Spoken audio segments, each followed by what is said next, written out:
Hi guys, Alex here. Welcome back to Girl Talk. I've got a little bit of mess and a little bit of drama today for you guys. First, we're going to talk about a brand new vlog from ALR. It seems that every video she puts up lately upsets the audience in one way or another, and today's video is no different. She's thinking about going somewhere else when it comes to her WLS. And then later on in the video, we're going to do a Chantal World update, talk about her brand new video as well that is sending shockwaves throughout the community. She also fired back in a couple of community tabs. So we'll get to that and we'll discuss this situation. When it came to this move to Kuwait, I don't know if she's thought everything through. All that and more coming up on today's edition of Girl Talk. Let's just get right into it. Shall we? All right, you guys, so let's begin with our Amberverse update. This time, she returned in a video entitled Exaggerating Food Issues, Going to a Different Program, and Horrible Storms. Of course, this is a vlog. She has been pumping out a lot of vlogs lately. I honestly wouldn't mind a sit-down video here and there, but what do I know? So Amber begins the video by talking about the ongoing 10-year PTSD sneaker situation. Anyways, she gave the New Balances to wifey, and now Amber is buying shoes from Torrid. Leave it to Torrid to have exactly what she is looking for. It seems as though she has been pretty much limited to that store for the latter half of the past decade. I recently bought a 10X hoodie and I use it as like a robe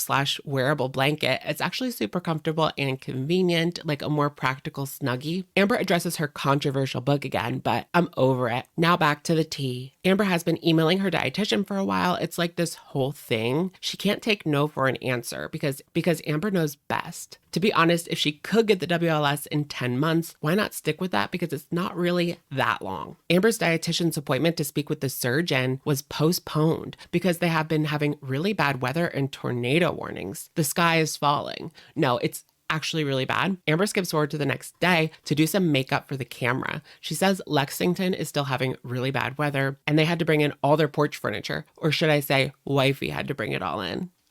Amber continues to talk about the weather, at one point saying there are so many issues in the world and alluding to herself. She believes people blow things out of proportion when there's all these other issues going on. Fair point, I suppose, but I think there is a place for entertainment news. What do you guys think? A little popcorn fodder? She says that a lot of people have told her, who are these people, by the way, have told her that she should try to get WLS with a different program because this situation is the strangest they have ever heard. Because WLS is supposed to help her with binging. Somebody told her, a friend, I can only imagine who, that her being told to wait for a year is like telling an addict to wait a year and be sober for a year before going to rehab. And I'm not really connecting the dots. And you guys know I love to make these kinds of comparisons, but this is for Amber's safety. I mean, that's why they didn't approve her. I don't see it, but Amber sees it as the perfect metaphor and because it fits her narrative.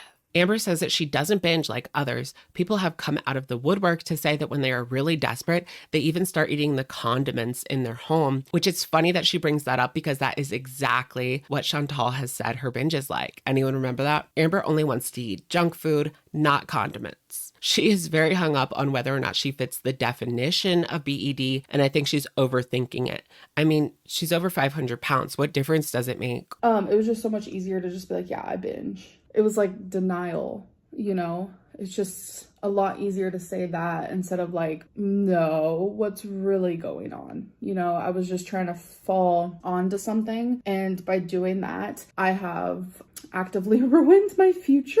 I feel like Amber wants to go to a new place that doesn't know about her past because she regrets saying that she has BED because they won't approve her. But does she or doesn't she? And remember, they are asking her to not binge for a year, 2 months which have already passed. If she doesn't have BED, wouldn't that be a super easy task to complete? Or is it that she is just looking for some sort of instant gratification, quick fix type style? And taking it back to actively ruining her future, like, girl, what about the past 10 years of overeating? What about the way you never took anything seriously to the point where the audience decided not to take you seriously? Amber says that she has lived in delusion and denial, and it's gotten her nowhere. She can't stop thinking about the WLS, and she says she may go to another program. So she's thinking about kind of shopping around until she gets the answer she wants to hear. But what if you go through all of this again, only for them to tell you the same thing? We're 2-0. Two doctors want her to wait about a year or more before approval, so we're going to a third. She thinks that her BED diagnosis was a misdiagnosis,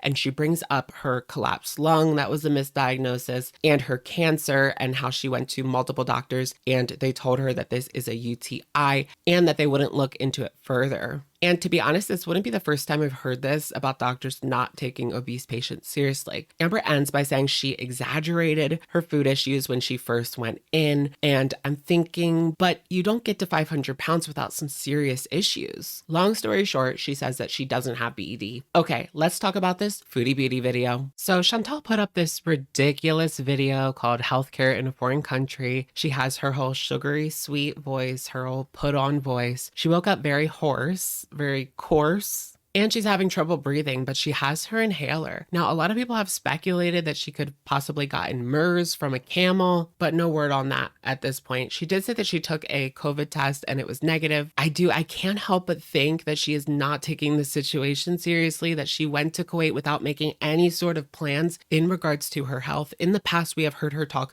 so much about the various health issues that she had, blood clots in her lungs, not to mention complications associated to being morbidly obese. She's starting to get up there in age. I mean, she's not quite 40 yet. I'm not saying that that is old, but when you are morbidly obese, these kind of health issues hit you way earlier in age. So did she keep that in mind going to Kuwait? If she doesn't have like complete access, she needs Salah to go with her to actually translate what the doctor is saying and speak to the doctor. It just doesn't seem like the best situation to be in when you are in such poor health.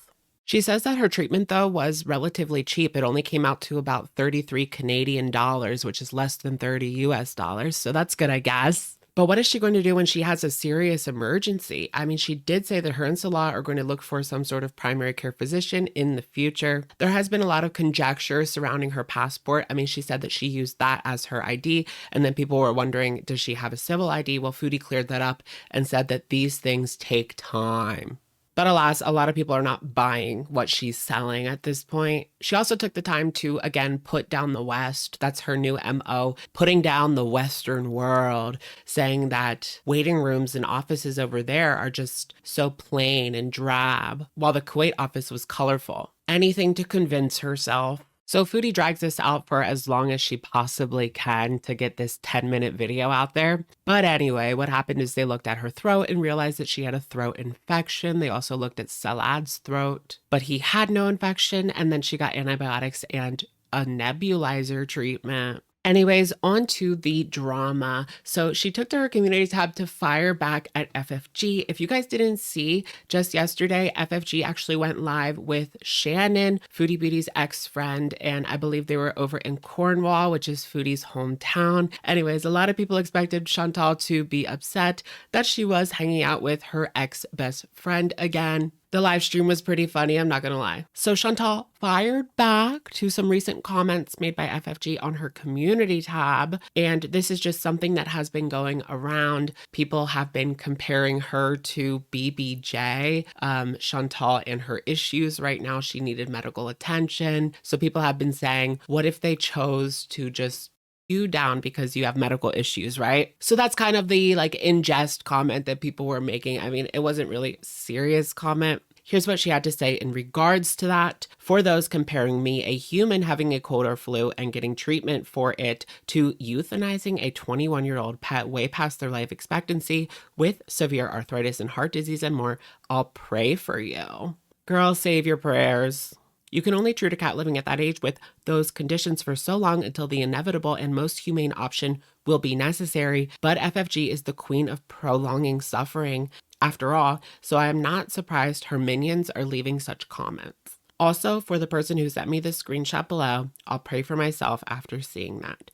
And then she posts a screenshot, which I believe is from the live stream that FFG and Shannon did together. I do believe that she is going to continue to double down on this BBJ situation. I don't know how she can't see that she was clearly in the wrong. I mean, even the vet said she was doing good for her age. It didn't seem like the right time to put her down. But as we know, when it comes to Chantal, she will try to take the easiest way out, even if it means this. If that's what will benefit her and get her moving faster, that's what she's going to do, right? Has anybody been keeping up with Pete's? So after that whole situation with him like practically smashing his phone after the Plenty of Fish live stream, he came on and he was very like condescending to his audience. Like, I understand that's not a good situation. Nobody loves having their phone number put out there, but you did it to yourself. You know, like take the L and move on. You just got to be more careful. I mean, it's like a learning lesson.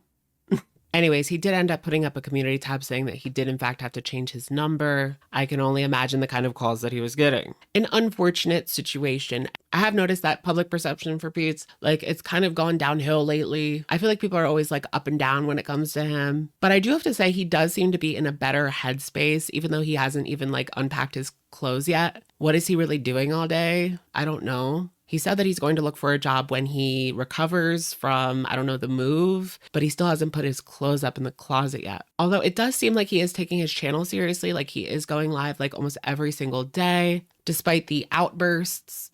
I would say he seems a little bit happier than being with Chantal. She does suck the life out of people. Anyways, I will keep an eye on Pete's, and if anything happens, I will let you guys know. All right, you guys, that's going to be it for today's video. Let me know what you guys think in the comments down below, and I will, of course, catch you guys in the next one. Bye, guys.